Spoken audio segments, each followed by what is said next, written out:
Everybody, welcome to another episode of Phil John's VIP. I thank you for joining me on this Wednesday night. It's November 3rd, the night after election night here on the East Coast. And we're just kind of getting it together. Thank you for joining me once again. Usually people don't know what happens right before I go live, but I'm not too sure if you guys haven't heard of. I listen to music a lot and I love music. And I was listening recently to the Kingdom Choir. That was a choir who sang at Prince Harry and no, sorry, Prince Harry, yes, and Meghan Markle's wedding, yes. If you haven't, please check them out on Instagram. The Kingdom Choir is really, really dope, very inspirational, very uplifting and inspiring, and I always try to make sure that I'm in perfect alignment with what I need, with the space I need to be in when I go live to speak with all of you. So thank you once again. Unfortunately, my brothers from the Gentleman's Corner will be taking the night off tonight. I don't know why, but they're canceled. So there will be no after show tonight. But tonight will be the show. And I'm excited about my guest. My guest I've known for probably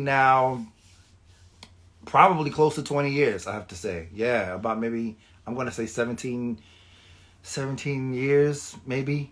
I think 17, 18 years that we've been knowing each other. Back in the day during my time in the Baltimore, D.C. area, I was heavily involved with poetry circuit. And there was a lady that got up on stage that spoke with such ease and poise, but powerful statements. She was small in size, but large in stature. And she was probably the most intelligent, graceful in her delivery poet that I had ever seen before. And I got a chance to do a play with her that returned me back to my first love of acting way back then. And her name is Rebecca Dupas. And I'm so happy because she's a person that I've always admired in the poetry world because she is who she is. She's very genuine, very sincere. She cares about our youth. She cares about us as a people. And she wants us to always think and challenge ourselves, to elevate ourselves, to be even more greater than who we are. And so I'm so excited to introduce to you all. Some of you have a taste, and she's very addictive. Everybody I've given just a taste of Dupas to, a taste of Dupas. Everyone I've given a taste of Dupas to has become really addicted and end up loving her just the same. So I hope that tonight I will introduce to some and probably reintroduce to others Miss Rebecca Dupas. Let me see. Is she on? She is on. Rebecca, did you send me a request? I don't think you sent me a request yet. So Rebecca, send me a request so we can get this party started. Here we go. Here she goes. Here we go. And a big introduction, and I'm like, where is she at? Here we go. Let's see, Rebecca, where you at? Where you at? Rebecca Dupas! First of all, Phil, that introduction, okay, my cheekbones hurt from smiling. That introduction was so beautiful. Thank you so much. That was so warm and so loving. I was like, oh, he's speaking over me.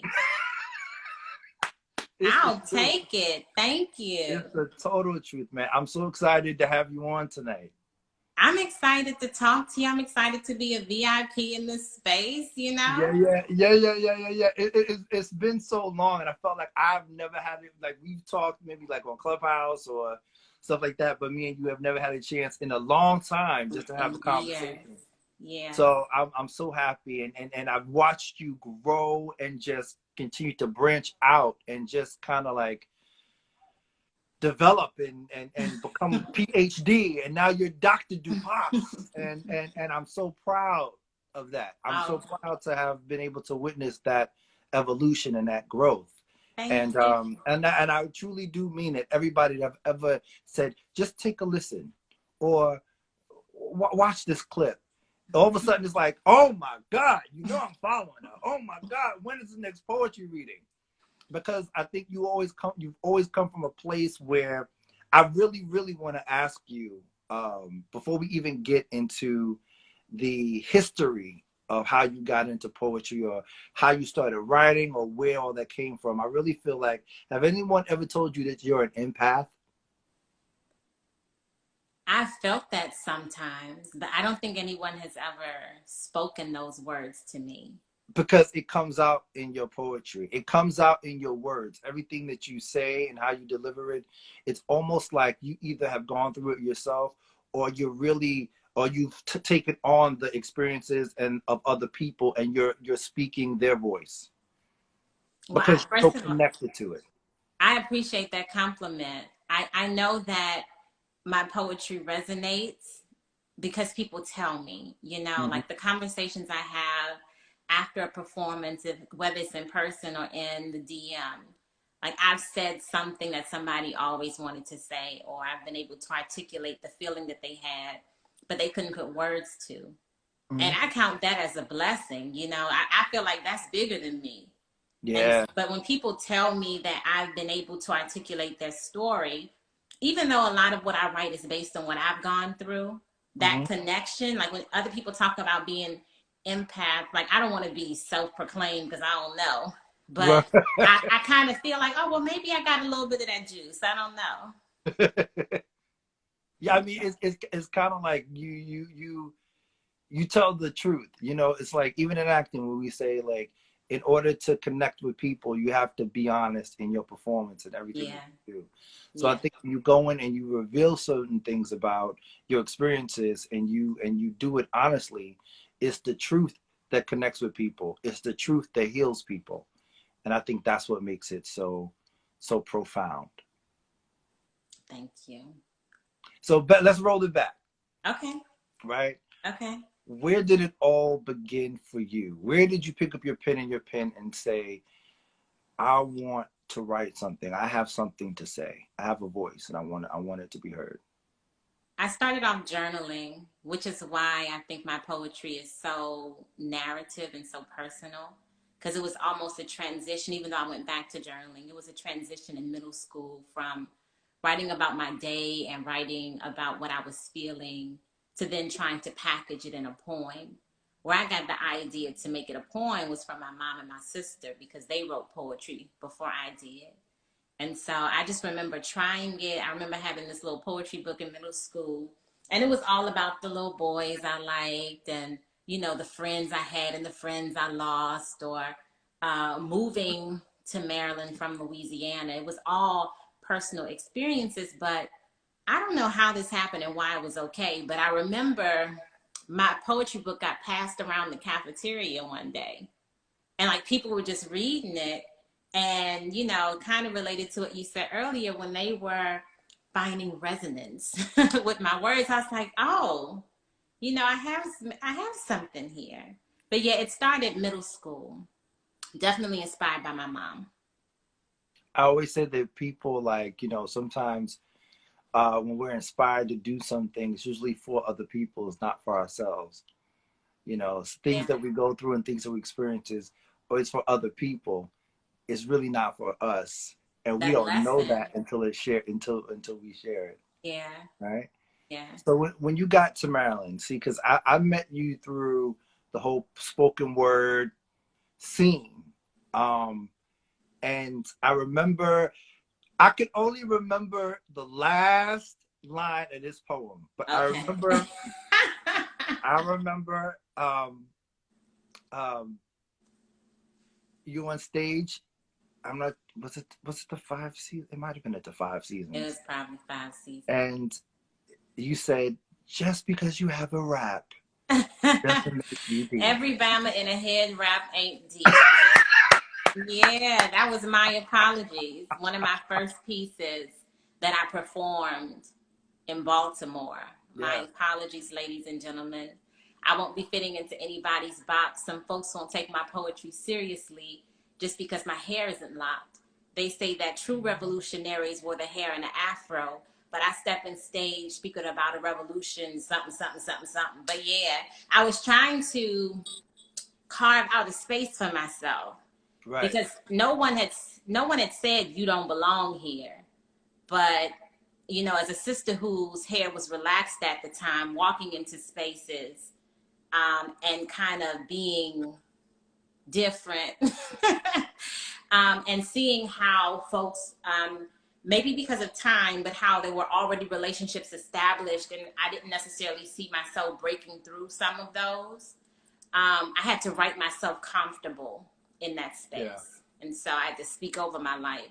Every bam in a head wrap, and like every sister with the relaxer ain't lost, and everybody in a head wrap or with the hair locked ain't, you know, the brightest crayon in the box. Like we gotta be honest about the fact that, you know, I don't want to say it's just hair, because there's a reason why I wanted to go natural. But I think that we have to stop boxing people in based on their hairstyles. And women and men were very critical. Weaves, wigs, relaxers, locks. It's almost like, you know, you were, I don't know the saying, but damned if you do, damned if you don't. Right. It was, you know, some people liked it, some people hated it. But for my situation, I had to write myself comfortable. I think that people were so used to caricatures of being what is a poet. So we all don't, you know, all women didn't have to go up there looking like Erykah Badu to be deep or to. Now Erica's bad; she's beautiful, but exactly. Yeah, but there's some people who ain't out, who ain't Erykah. Yeah. Right. So you're putting on the whole garb and all that stuff, but your words are falling flat. Mm-hmm. You know what I mean? That a lot. a lot, you know. Because I'll be honest with you, I never really considered myself a poet. I was always good at monologue. So for me to write something, memorize it, go up stage and perform it, it was just easy for me. But there were other poets who were really writing some really powerful stuff, and I've always appreciated that. You know what I mean? You being one of them. So when we met, I was auditioning for a play. There was a poet in Baltimore who was writing a play, and I met Rebecca, and I always thought Rebecca just was talented. You know, I call you Rebecca, and I said tonight that I was going to be conscious to call you Dr. Dupas. If you must, but please no. And I was like, Rebecca is absolutely fine. Should I be doing that? But I always felt like you was talented and well versed in so many different areas. Did you find the acting part of it, like doing theater and poetry, similar, or was there differences in it?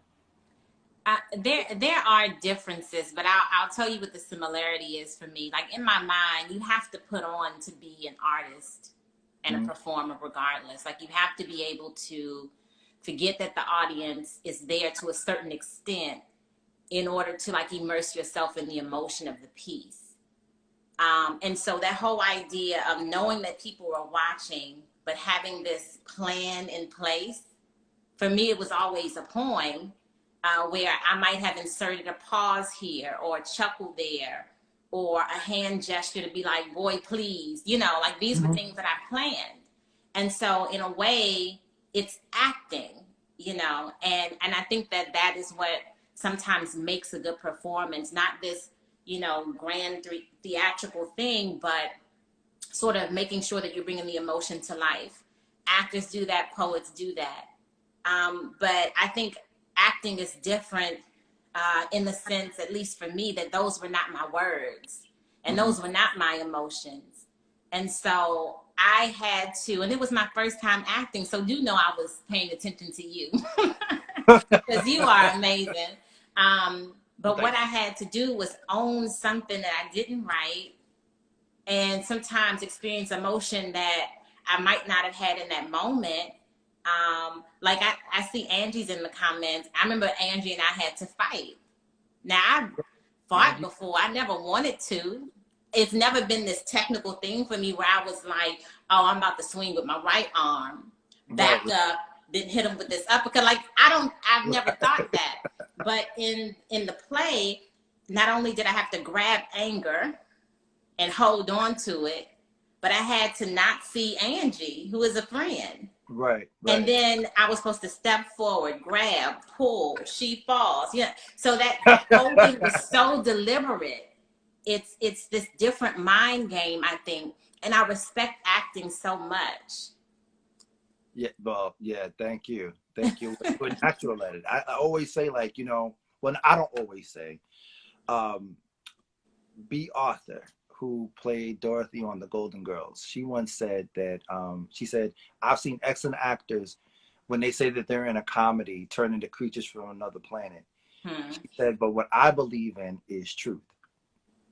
Because when you tell the truth, you can make people laugh, you can make people cry, Yeah. and that, like you said, with as an artist, even through poetry and through words, the same rule applies.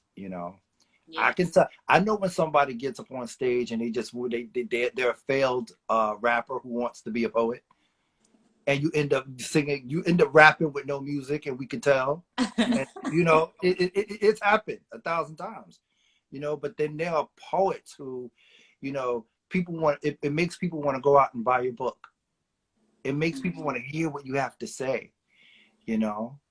And I Yes. think you just embody all of that. You're one of the poets that I've known, and I'm one of the writers that I've known that embody all of that. And I admire that, because it's like, sometimes I look at you and I'm like, wow, Rebecca is so connected to everything she says. How do you get to like, what's your process? Because that's what most people would ask an actor. Like, what's your process? For poetry, yeah.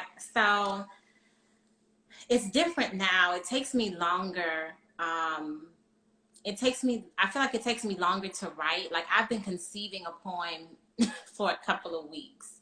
I think in the past, the idea would come, I jot it down, and then I'd keep returning to it and repeating it to see what idea came next, what sounds I heard, in terms of like where I was going to rhyme and stuff like that. Now, I do this 30 writing challenge, 31 writing challenge every April and October. Came up with 31 prompts, posted them every morning, and I got stuck on poem 6, which is he left the closet door open. And I know that as a poet, like, there's probably a place where people expect me to land when we talk about closet doors, right? But I was like, I don't want to do that. I want to do something else. And I've been thinking about this poem, but I haven't been able to write anything. It's like, now my process is, I know where I want to land, and now I got to figure out how to get there. When in the past, I started and I figured out where I was going to land as I was writing. So it slowed me down a bit. Not that I'm not mad at it, but it slowed me down a bit.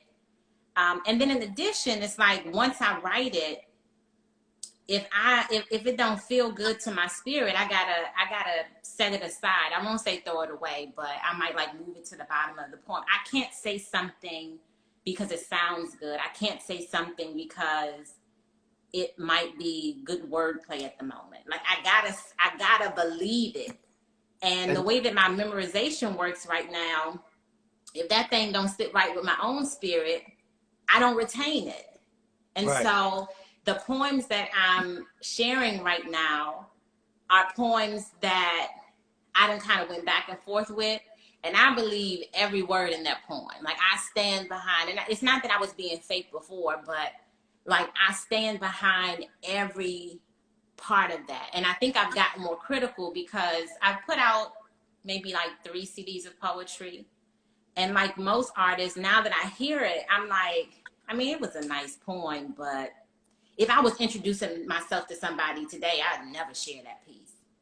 And I want to make sure, now that I'm thinking about my work more holistically, Mm-hmm. that it's not just entertaining, but if a 16-year-old girl came across, let's say it's a relationship piece, because I write a lot of them, that I stand behind every single word. That if I'm asked a question about it, I can explain it. And so it's become a little bit more intricate and complicated in my mind. Like, the connection to the piece is a little bit different for me now. Did I answer the question? Yeah, but see, that's what I was going for in the beginning, because I asked you, one, were you empathic? But now, if I can rephrase that and say, because what it sounds like to me is what you do a lot of unintentionally is spirit writing, because you have to open yourself up. I mean, Eckhart Tolle, I read a lot of his book. He writes, his books are like The Power of Now and A New Earth, and he says that creation comes from a place of no mind, meaning that we're not thinking about it. What we need to be said or what should be said in that moment is given to us through spirit. Yeah. First of all, I need you to send me that information afterwards because I need to read this book. But Yeah. I'm sitting with that because sometimes, I'm no Maya Angelou. All respect and reverence to Mama Angelou. But I have gotten into a space where I believe in my writing, which is a good space to be in. And like I performed 2 weekends ago, and I enjoyed watching the group of ladies when I finished. I thought that they might not relate because I thought they might be past the drama of these late 30s that I'm in as older women, but the poem hit them. And I was like, I sat in it like, wow, I would think maybe the 20 somethings would love this. But I remember thinking, I don't even know when or why I wrote the piece. Like, I can't remember. I know I wrote it, but I don't remember why I said this line. I don't remember, how I got here. And it happens to be a nice word play to a couple of sentences before. And what you just said is resonating with my spirit because it's that whole idea of, I wrote this, but I ain't write this. Right. Giving credit where it's due. So I just love that concept. And I would love to chew on that a little bit. Yeah. Yeah. I believe that's where, for those who believe in God or higher power, I believe that art is where it does its most precious work, because I think we're just vessels used to tell a story. Yeah. To breathe life into what the universe is really trying to say, or the message it's trying to put out to people. Yeah. So your first book of poetry that you wrote, the Not Every Black Woman. That was the second, Not Without Black Women. Not Without Black Women. Mm-hmm. Yes. And then there was the relationship book that you wrote. And I wanted to ask you about prompts. Like, can you explain that to me and everyone who might not know what a prompt yeah. is? So I wrote this reflective relationship journal. It's a digital book called The Coming and the Going. And it is 20 some odd reflection prompts, which are statements that are hopefully going to inspire people to reflect and to write those reflections about relationships. So in general, a prompt is words that inspire you to respond, typically in a written format. And hopefully I'm not going too far beyond the question, but I remember after my last relationship, it was really a blessing that I kept my sanity. That is no other way to put it. It was a blessing that I kept my sanity. And my therapist at the time used to congratulate me on my ability to move forward and to do that honestly, not just because I thought I had to, Mm-hmm. And then speaking with some of my homegirls, it was just like, you sound good. You're doing good. Yeah.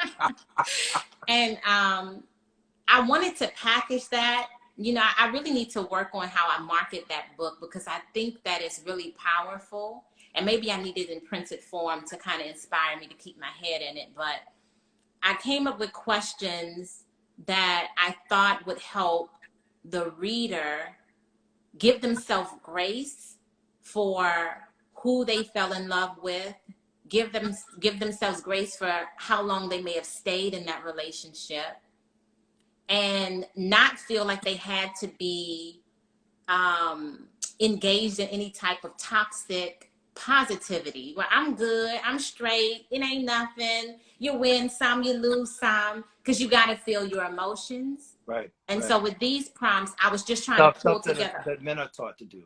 Huh? A lot of things that men are taught to do. Yes. Yeah. I'm good. F Yeah. that, you know? Yeah, but are you really? Yeah. Because so I tried to pull in all of that and create prompts that will honor the true feelings that you have when you are coming out of a relationship and help you to think forward. Because the thing I learned from therapy is, it's okay to reflect, but for what, to what end? Mm-hmm. You don't want to just sit and be like, oh, I made a mistake and just stay there. It has to be, I made a mistake, but what am I going to do differently next time? What do I carry with me? And so I try to write 20 or so prompts of that nature, for whomever would indulge me in my relationship reflection journal. So how would you define a prompt? How would you define as what? Um, a inspirational phrase meant to inspire you to reflect, typically in written form. But I feel like that would be different for you as an actor. Yeah. Yeah. It wouldn't be written for you. So now I got to get more general with my definition, huh? So a group of words meant to inspire a thought or an action. Or an action. Oh, I had to tap into my Webster. Yes, students. Definition of a prompt: a group Yes. of Yes. words Yes. meant to inspire a thought or an action. I'm proud of that. Absolutely.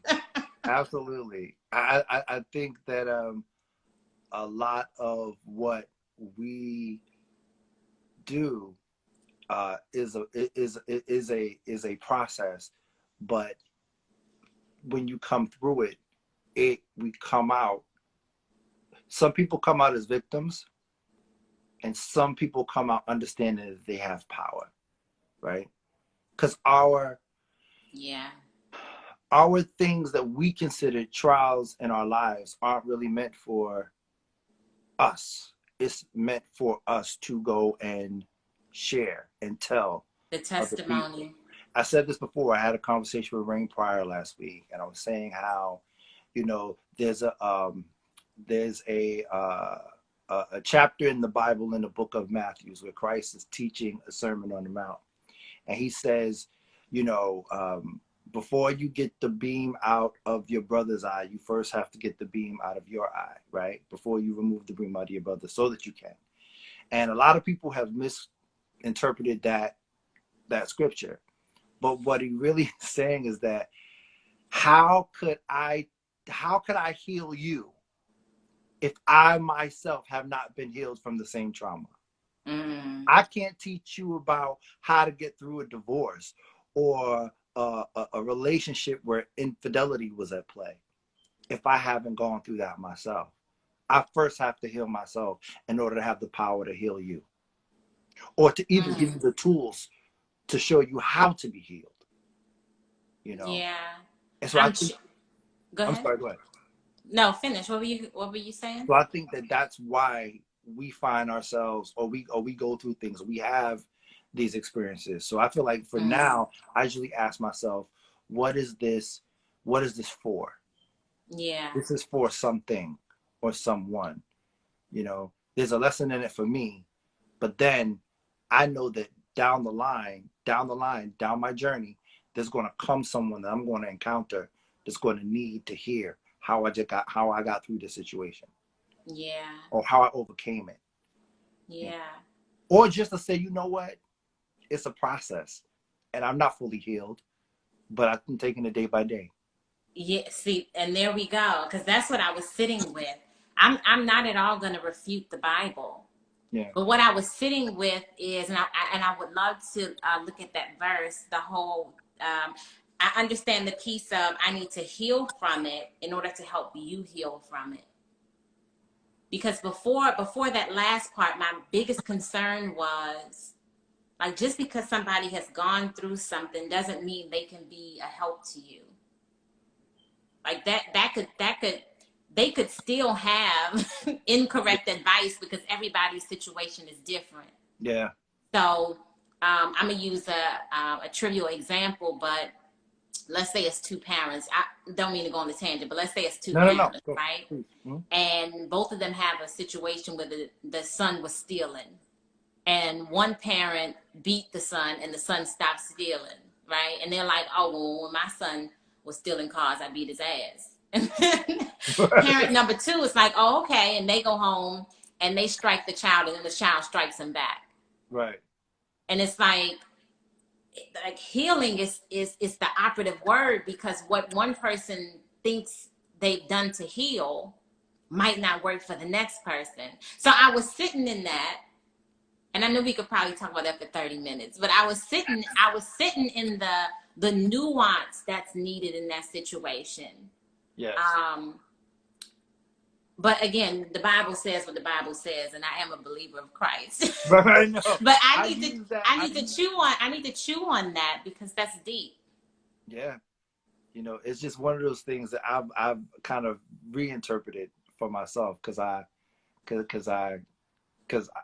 that's the way I took it. Not that, you know, I should be telling somebody else about themselves, but more so that I should be telling you to know that I've gone through the same thing, and this is what my process was, and it may help you.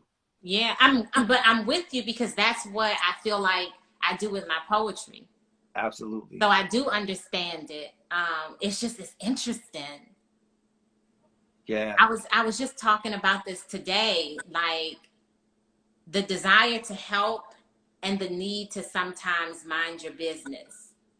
And that doesn't always fit my lifestyle. I'm an educator, I'm a poet, I want to share.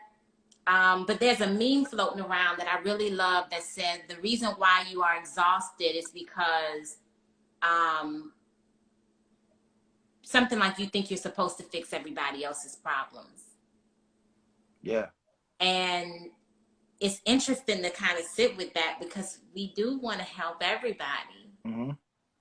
I don't know if I'm going on a tangent, Phil. I know I get it, but you know, I can only speak for myself. Whereas I want to help, but I also I wait for guidance from spirit as to whether or not I should move or whether I shouldn't.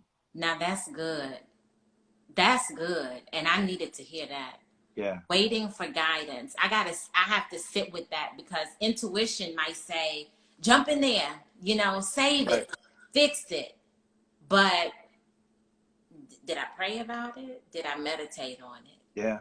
Yeah, that's good. Yeah, because keep in mind, we got to protect our space and our peace first, above all. Yeah. There's a reason why we're talking on tonight, Phil. Yeah. And I keep forgetting that we're talking publicly. I'm like, oh, wait a minute, people are watching. Okay. But that's good conversation. Sorry, y'all. Yeah. I'm sorry. Okay, let's get to Mario. This is the museum. So, what inspired you to write a children's book? I think the thought had popped into my mind several times before I wrote this book last year. I went through some interesting stuff after I finished my my dissertation. Mm-hmm. I had spent so long feeling guilty about writing anything other than research. I hadn't really been writing new pieces. I think like a few came out within those years, but it was a total step back from what I was used to doing. And I remember after I finally finished, I needed to activate my creative brain again. I didn't feel, you know what I mean? I felt like I had been lacking. And so I started making jewelry first. And then I was like, you know, I want to try and get an article published. And I did try. Hasn't happened yet. I want to write a book about diversity in education. Wrote an outline. Haven't gotten to the book yet. But when I sat down to write that children's book, I finished the same day.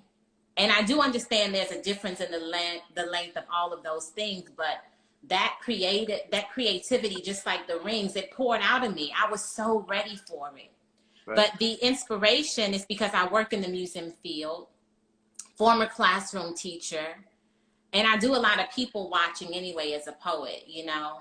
Mm-hmm. And I'm walking around after this 5.5 year process with all this in my head about white teachers, about urban schools, about students of color, namely Black students, and the relationships they have with the majority white teacher force. And even though I work in a museum, I'm an educator at a museum. And so what does it mean when I walk into a room and I'm teaching a majority white body of learners, whether adults or children? How are people interacting?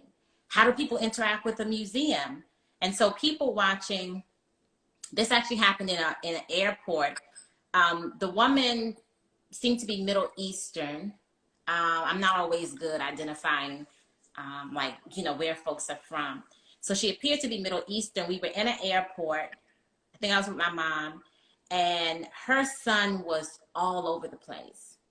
And it wasn't even in a disruptive way, but I remember, I promise I'm answering your question. I know this is kind of like this, but I remember watching her have a conversation with her friends and kind of, you know, look up, make sure he's okay, and just continue her conversation. She never halted him. She never contained him. It was just like, he's good. He's being a child. I'm being an adult. And I thought about how, even though she was a person of color, I thought about how more often than not, as people of color, we police our children before anybody else has to.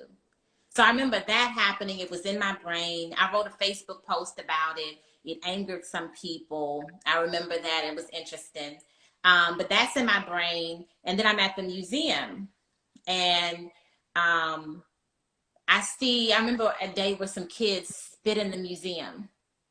They, over the ledge, they spit down to the lower level. It was like a game for them.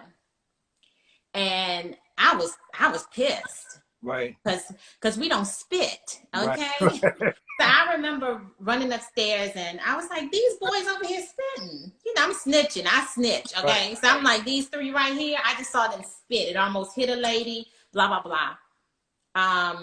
The man who happened to be white walked over to the chaperone who was white, told them, and the boys got reprimanded verbally, and people moved on with their lives. And I was like, where they do that at?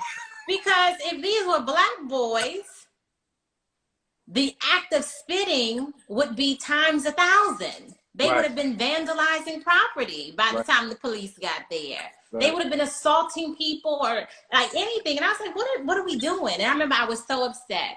Anyway, to answer your question, all of those things in my mind, I decided I needed to write a book about children in museums. And I needed to scale it back so it was still entertaining, but that it allowed parents, if they were comfortable, to begin some conversations with children, all of them, but namely children of color, Black boys, about what it means to be inside of a space that might not feel like it belongs to you, but I need you to know that it does. Mm-hmm. And what are the rules? And how do you know these rules before you enter the space so that people aren't policing you and I don't have to police you? You can just be free. Right. And so that was the catalyst behind the story. Right. I hope that's what it does. But yeah, it came from all of that.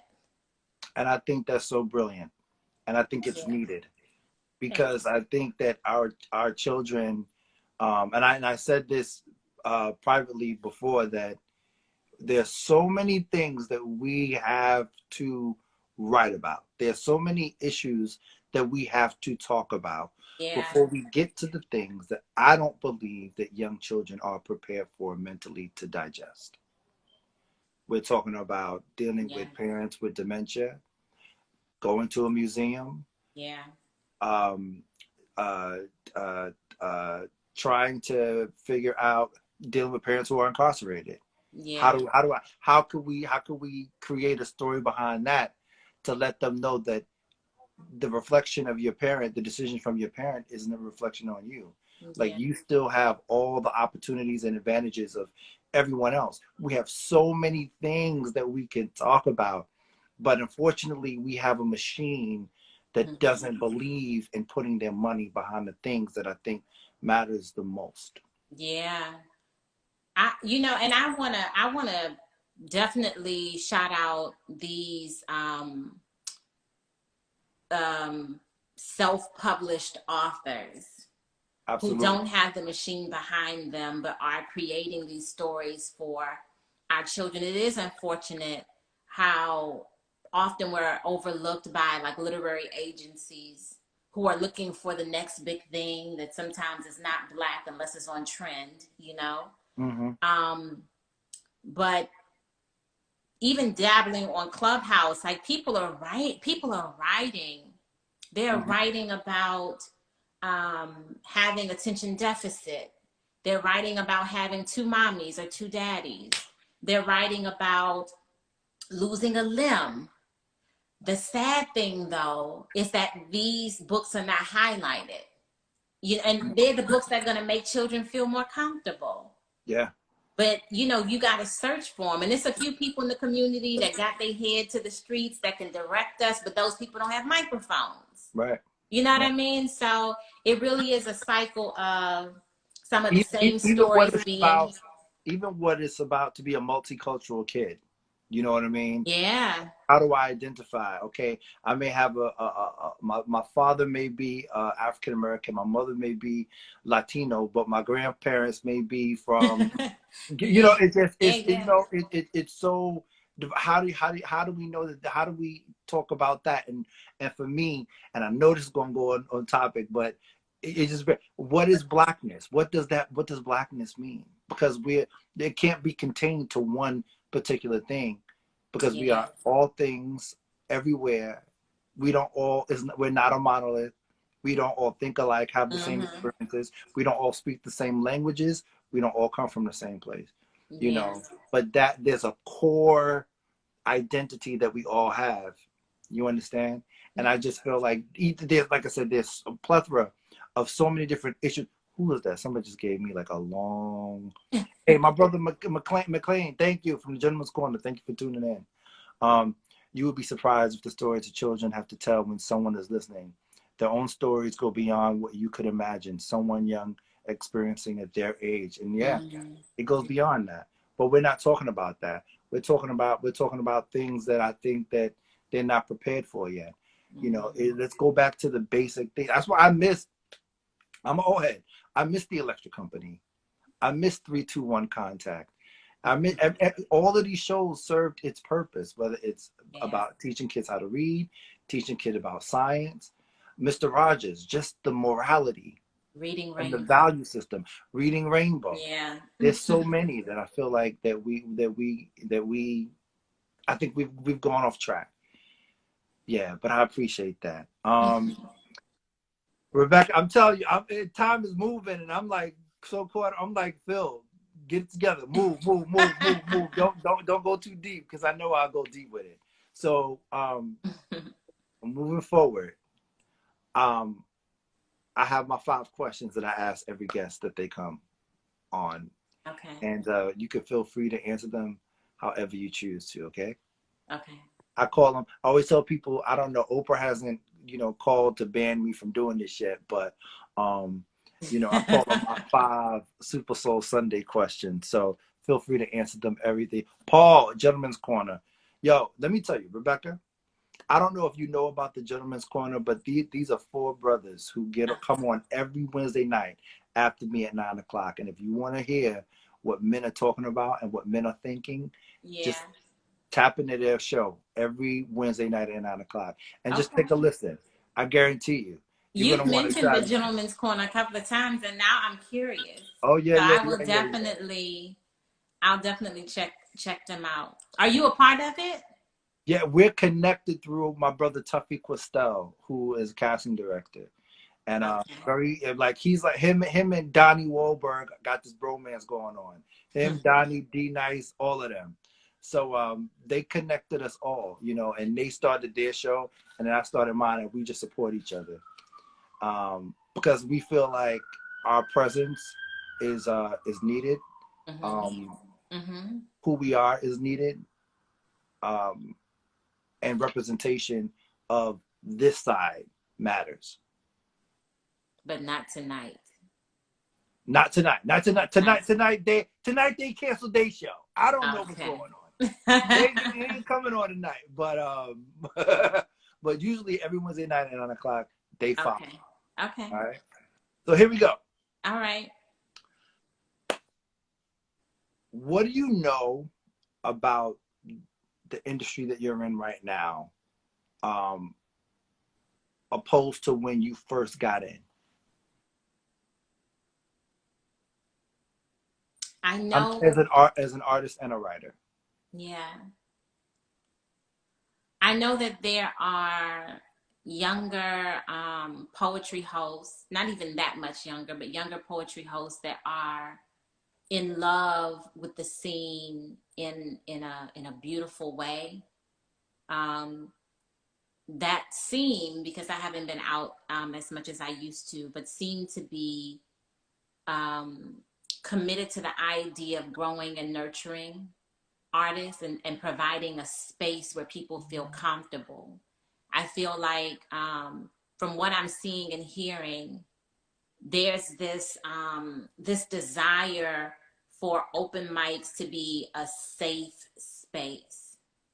And I don't know. I think that that's different because I had to write a poem like My Apologies. You know what I mean? It's almost like the come as you are of open mics are happening now. Mm-hmm. And when I was kind of growing up in poetry, I don't even regret this, but the greats were holding us to a standard. And so it was almost like boot camp. Yeah. And it's almost like those of us who might have got whippings as children, like my mama whipped me and I turned out okay. You know what I mean? Because we don't even know what a life was like without a whipping, you know? Right. But you know, there's people like, well, I'm fine and I ain't nobody never hit me. So I think like the new poets, they don't have to go through that boot camp thing that I know I Yeah. had to go through. And I won't say that's good or bad because I think the come as you are is an enjoyable thing too. Mm-hmm. Yeah. It is. I don't believe. Correct me if I'm wrong, but I don't think it's as political as it was back then either.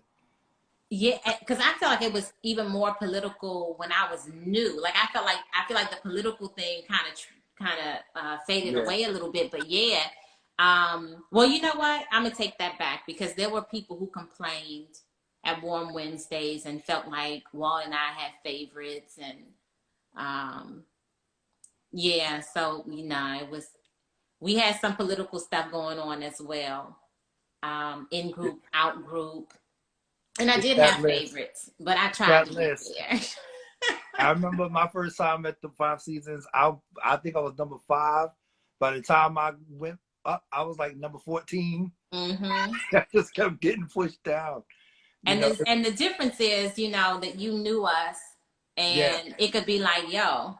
But for people who didn't, because I think that a lot of times we were more concerned with the show. Absolutely. Um, and again, I won't say that's right or wrong.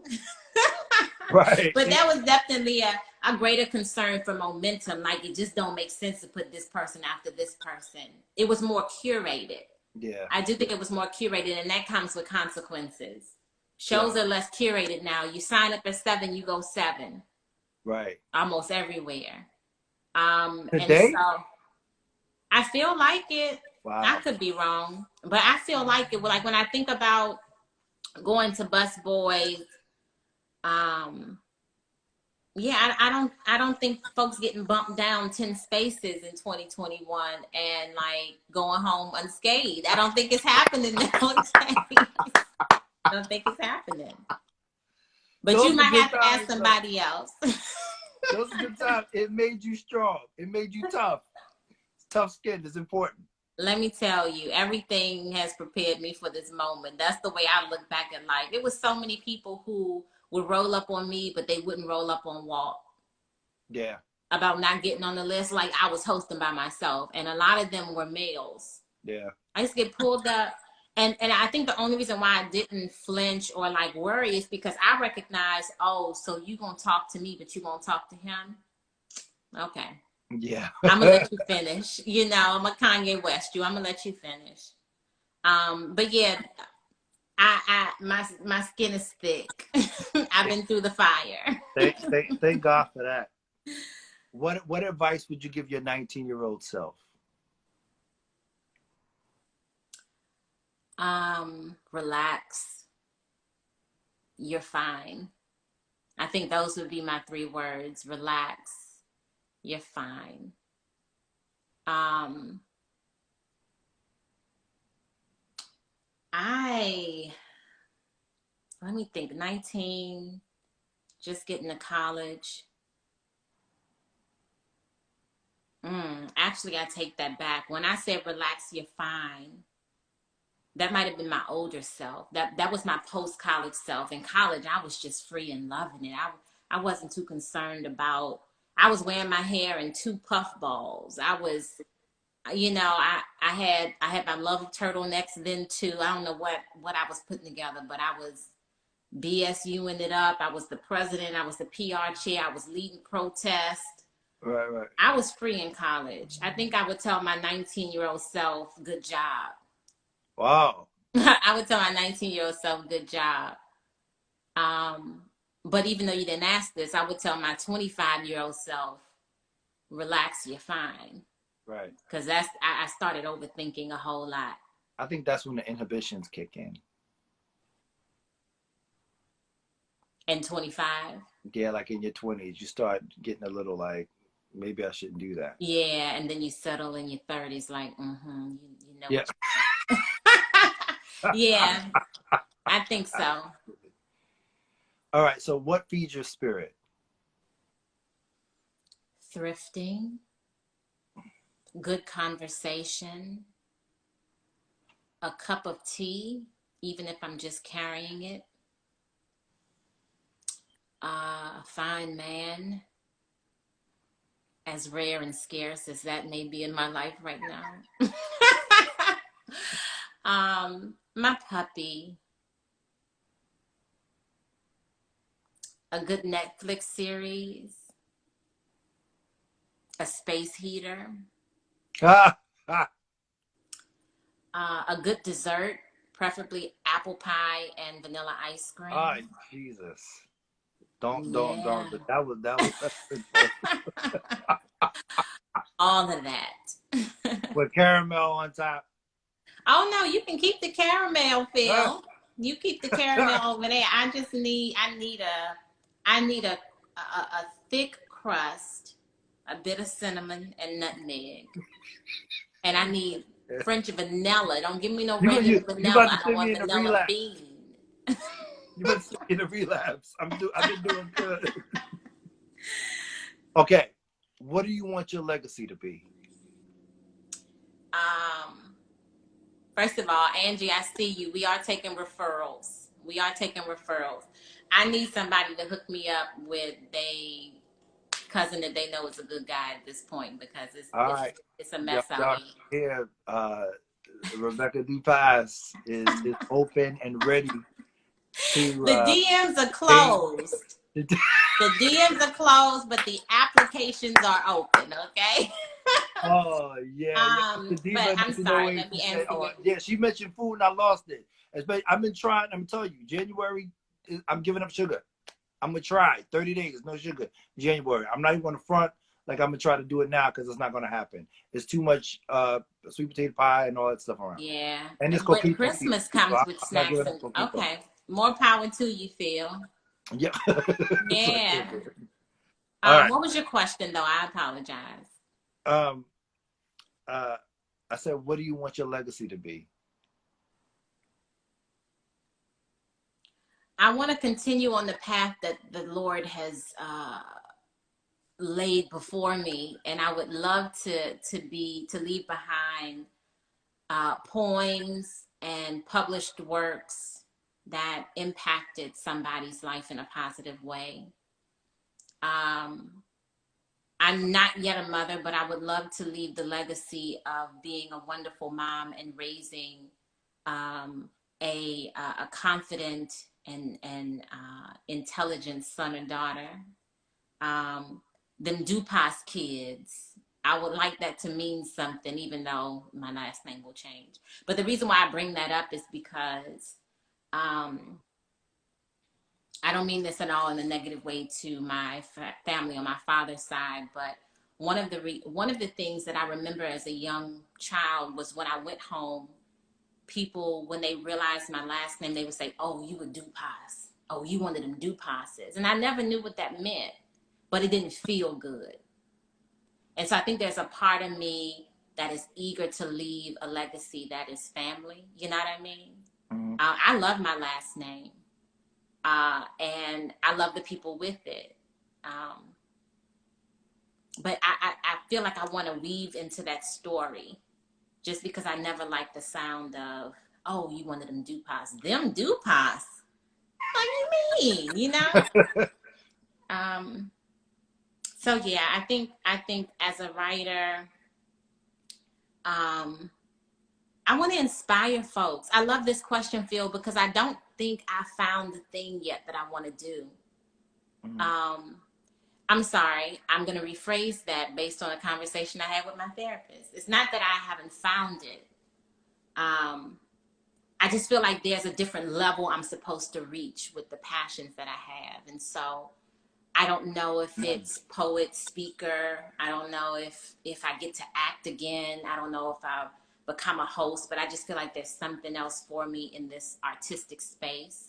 And so there is a question mark. I'm trying to find it, you know. Amen. What are you grateful for? Mm. I am grateful for resiliency. I'm grateful for faith. Um, I'm grateful to know a merciful God. I am grateful for not looking like what I've been through. I'm grateful for um, my family. Um, you know, I kind of had a moment because there's so much that I want for us, you know, but I'm grateful to have them. Um, I'm grateful for the talent that I was given. I always wanted to sing. I'd be trying. And depending on the song, I could probably get through the first verse without hurting somebody's ear, but it's not my ministry. And I'm like, Lord, if you would have just, but Give now I you know why he didn't, because I wouldn't have ever shut up. But I am grateful for my ability to write. Um, and I'm grateful to be in a space where even though I have a full-time job, I can explore some of the artistic parts of myself that sometimes a full-time job restricts you as an artist. So I'm grateful. I mean, I got my PhD working full-time, and it's not because it was easy. It was because I happened to be in a space where I have a certain level of freedom. Nobody's breathing down my neck. Mm-hmm. And so I can get my work done and then pour hours into myself and kind of never miss a beat. And so I have to be grateful that that is where my life is right now. Like I just finished my novel. I was writing between 9 and 5 on some days, you know. Right. So yeah, So I'm your grateful not your for it. novel is complete. Is there any kind of lead that you can give us on maybe a title or what can we expect from that, or do we have to Yes, really I'm drop? excited. So I started off calling my novel Closure, and I just changed the title to Somebody Else's Blues, and I'm in love. I'm in love with that title. And I appreciate it because the synopsis still works. Closure, everybody knows what I mean by closure. But when I say somebody else's blues, there's layers to that. Okay, so you had some blues, now you don't have them anymore. Who you gave them to? You know, Right, how was it being passed along? right, And I was like, oh, now this is good. Right. And so I'm really excited about my novel. It's about a journalist who can't seem to script her own love story.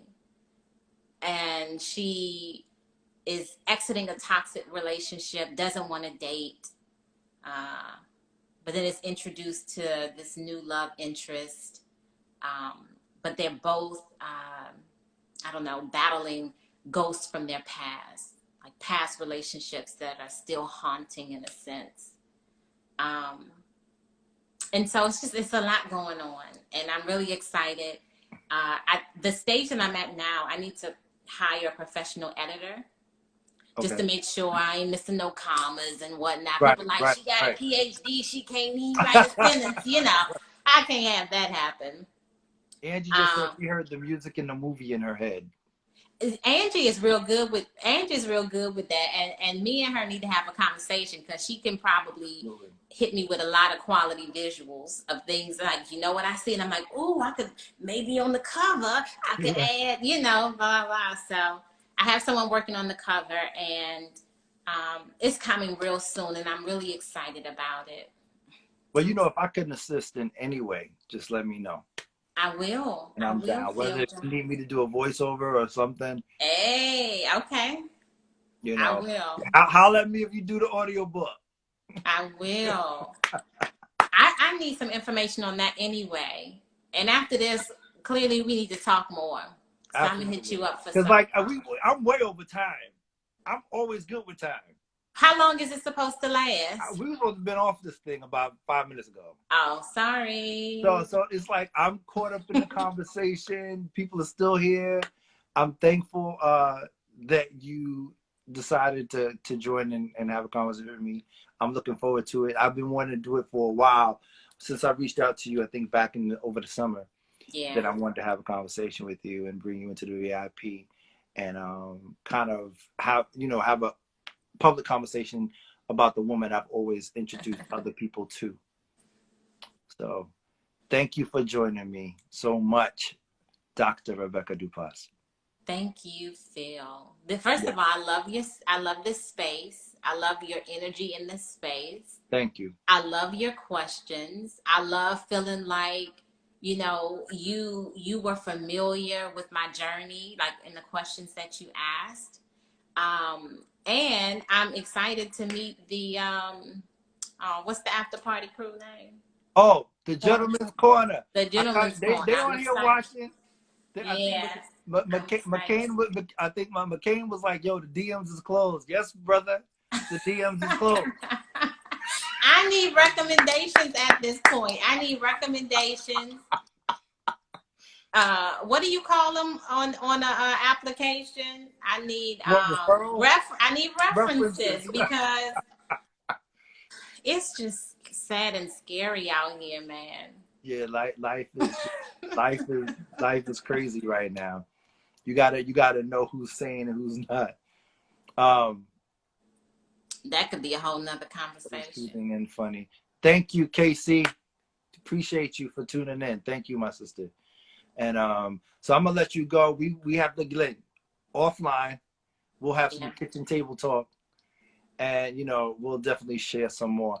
I'm so thankful for you taking the time to join me in this space, and thank you for the encouragement that you've given me. I truly appreciate it. You have no idea.